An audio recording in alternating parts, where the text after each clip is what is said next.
اور انہوں نے ایک واقعہ سنا، یار اتنا ایمان افروز واقعہ، کہنے لگے کہ جاپان کے اندر ایک مجذوب صاحب تھے، مجذوب آدمی تھے، بزرگ، وہ فارغ بیٹھے ہوئے تختیوں کے اوپر کچھ لکھتے رہتے تھے۔ لوگ سمجھتے تھے دیوانے سے ایسی لائنیں سے مارتے چلے جا رہے ہیں، وہ لکھتے رہتے تھے۔ خیر کچھ عرصے کے بعد ان کا انتقال ہو گیا، تو انہوں نے ان کو دفن جب کیا نا تو وہ تختیاں بھی ساتھ ہی دفن کر دیں۔ ہم نے کیا کرنی ہے؟ انہوں نے وہ تختیاں بھی ساتھ ہی دفن کر دیں۔ خیر وقت گزرتا رہا، یوں سمجھے کوئی 150 سال گزر گیا ہوگا، تو کہنے لگے کچھ ایسا وقت آیا کہ ان کی قبر جو تھی نا وہ منتقل کرنا پڑی۔ پانی بعض کا آ جاتا ہے یا کوئی اور ایسا بن جاتا ہے۔ کہنے لگے جب وہ قبر کشائی کی گئی تو وہ تختیاں وہاں سے نکلی۔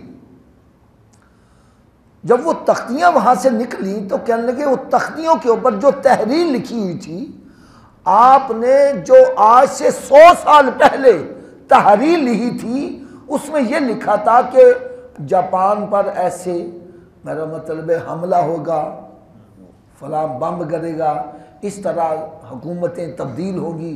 کہنے لگے آپ نے جو 100 سال پہلے لکھا تھا نا وہ ویسی کی ویسی پوری ہو چکی ہوئی تھی۔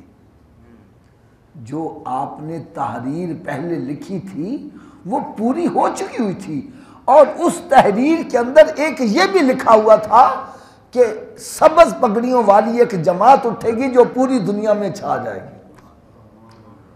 اور الحمدللہ میں دیکھ رہا ہوں کہ جس انداز سے یہ کام ہو رہا ہے، آہستہ آہستہ یہ پوری دنیا کے اندر پھیلتی چلی جا رہی ہے۔ یہ سب کیا ہے؟ یہ سب میں نے دیکھا ہے کہ مولانا الیاس قادری مدظل العالی، ان کے اخلاص کی برکتیں ہیں، اور سرکار صلی اللہ علیہ وسلم سے والہانہ محبت اور عقیدت، یعنی اتنی عقیدت میں نے ان کے دیکھی ہے۔ میں نے یقین جانو زندگی کے اندر میں نے بڑے بڑے بزرگ دیکھے، لیکن ان کی عقیدت ایک اپنے انداز میں ہے۔ میں آپ کو ایک مثال دیتا ہوں۔ اللہ اللہ اللہ، یہ اس وقت کی بات ہے کہ جب مولانا الیاس قادری صاحب لاہور تشریف لاتے تھے نا تو ہم 5-6 بندے صرف ان کے استقبال کے لیے جایا کرتے تھے۔ بڑے ابتدائی دور کی بات ہے۔ اب تو میرا مطلب ہے کہ بات ہی بہت آگے بڑھ چکی ہوئی ہے نا، یہ ابتدائی دور کی بات ہے۔ خیر ہم وہاں ایئرپورٹ سے جب نکلے تو ایک اسلامی بھائی تھے، انہوں نے پک اپ لائے ہوئے تھے، حضرت صاحب کو ہم نے ساتھ بٹھایا، تو لاہور میں مختلف جگہ پر ملاقاتیں اور زیارتیں کے لیے چلے گئے۔ مجھے ابھی تک یاد ہے جلو موڑ کی طرف ایک مدرسہ تھا، اس مدرسے میں وہ لے گئے اسلامی بھائی کہ جناب یہ مدرسے کا ذاکہ آپ راؤنڈ کریں اور ہمارے لیے دعا کریں، یہ مدرسہ کامیاب ہو جائے۔ خیر آپ گئے، سارے مدرسے کا وزٹ کیا، تو اس نے کہا کہ جی یہ گاڑی ہے، یہ میں مدینہ شریف سے لے کر آیا ہوں، یہ گاڑی مدینہ شریف سے میں لے کر آیا ہوں۔ یقین جانیے میں نے اپنی آنکھوں کے ساتھ دیکھا کہ حضرت صاحب اسی وقت زمین پر لیٹ گئے اور اس کے ٹائروں کو بوسہ دینا شروع کر دیا۔ کہنے لگے یہ ٹائر مدینہ چوم کر آئے ہیں؟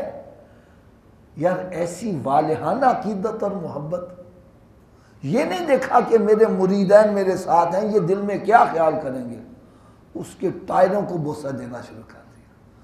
اور پھر اللہ تعالیٰ نے یہ کرم نوازی فرمائی، مجھے حضرت صاحب کے ساتھ حج کرنے کی بھی سعادت ملی، بلکہ میرے گھر والے بھی ساتھ تھے اس قافلے کے اندر۔ اس کو چل مدینہ بولتے ہیں، اور بندے کا پتہ چلتا ہے، وہ کہتا ہے نا راہ پہ آ جانے یا واہ پہ آ جانے، بندے کے ساتھ سفر کرو پھر پتہ چلتا ہے۔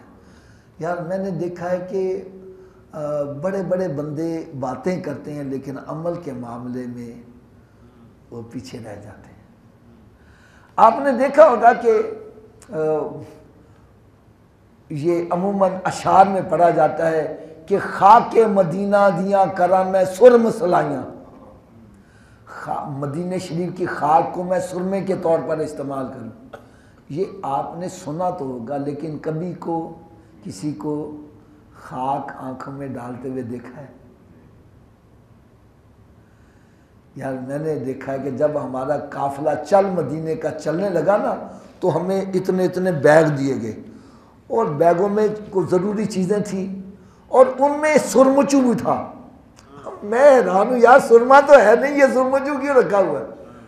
اور پھر اس کا پتہ وہاں جا کے لگا کہ حضرت صاحب نے جناب خاک کے ساتھ ایسے سرمچو لگایا اور آنکھوں کے اندر جناب اپنا وہ خاک مدینہ کی سرم سلائیاں کھا رہے، اور پھر جو آپ کے ساتھ تھے انہوں نے بھی ویسے ہی۔ پھر آپ نے ایک شعر سنا ہوگا، حرم کی زمین اور قدم رکھ کے چلنا، ارے سر کا موقع ہے او جانے والے۔ لیکن کبھی کسی کو سر کے بل جاتے دیکھا ہے؟ حرم کی زمین اور قدم رکھ کے چلنا، ارے سر کا موقع ہے او جانے والے۔ یار کبھی کسی کو سر کے بل جاتے دیکھا ہو آپ نے؟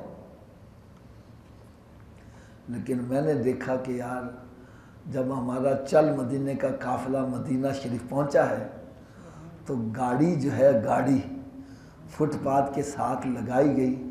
حضرت صاحب نے گاڑی سے جب نکلے تو اس طرح کلا بازی لگائی، سب سے پہلے آپ کا سر زمین پر لگا اور اس کے بعد باقی جسم زمین پر لگا، سر کے بال مدینہ شریف۔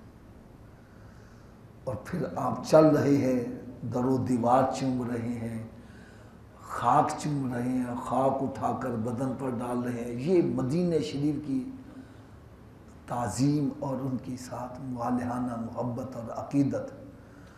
یار آپ ایک کبھی آپ نے اس بات کی طرف توجہ دی ہے کہ نہیں؟ ہمارے ہاں ایک مثلا سالن ہو، کھانا ہو، وہ اگر میرا مطلب خراب ہو جائے تو ہم اس کو کیا کہتے ہیں؟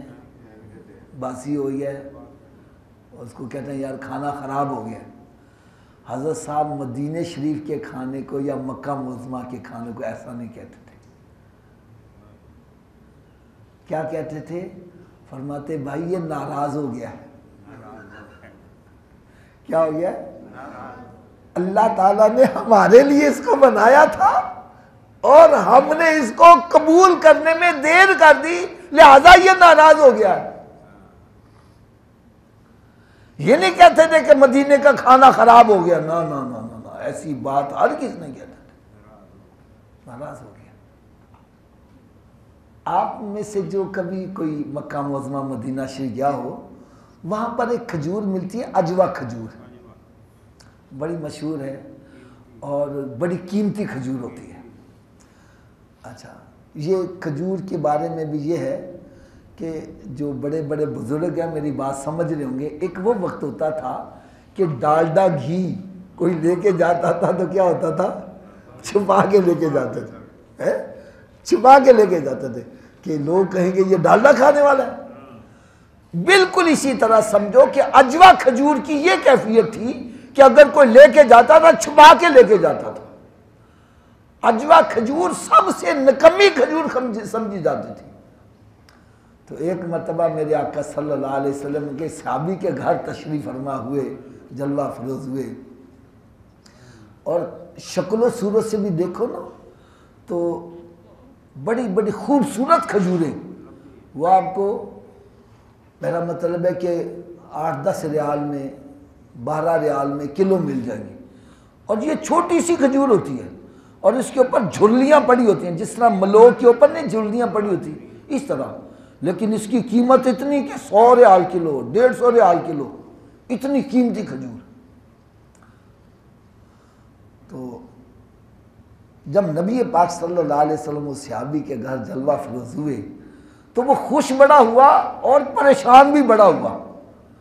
خوش اس وجہ سے کہ امام الانبیاء حبیب کبریا حضرت محمد مصطفیٰ صلی اللہ علیہ وسلم میرے گھر تشریف لے آئے، اور پریشان اس وجہ سے کہ سرکار کی بارگاہ میں پیش کرنے کے لیے میرے پاس کچھ ہے نہیں، گھر میں تو صرف وہ عجوا کھجور رکھی ہوئی ہے، اور جو ہر کوئی چھپا کر میرا مطلب لے کے جاتا ہے، یہ تو کسی کے سامنے رکھنا ویسے بھی بے عزتی والی بات ہے۔ تو میرے آقا صلی اللہ علیہ وسلم نے ارشاد فرمایا، میرے صحابی عجوا لاؤ، ہم عجوا سے محبت کرتے ہیں، ہم عجوا سے محبت کرتے ہیں۔ بس سرکار سے زبان سے نکلنے کی دیر تھی، ہر طرف عجوا جا گئی یا چاہے وہ شکل کی کیسی ہے، لیکن اس کی قیمت دیکھو کتنی بڑھ گئی، جس کو کہتے ہیں تیری دوستی سے پہلے مجھے کون جانتا تھا، تیرے عشق نے بنائی میری زندگی فسانہ ہے۔ یار مدینہ شریف کون جاتا تھا یار، ڈرتے کوئی جاتے نہیں تھے۔ یہ یثرب تھا اور بیماریوں کی آماج گاہ، تندرست جائے تو بیمار ہو کر واپس آتا تھا، لوگ جانے سے ڈرتے تھے۔ اور جب اسی جگہ کو میرے آقا صلی اللہ علیہ وسلم کی قدم بوسی کا شرف حاصل ہو گیا، اب یہ مدینہ منورہ بن گیا، اب یہاں کی خاک جو ہے وہ کوڑ جیسے مرضوں کے لیے بھی شفا بن گئی۔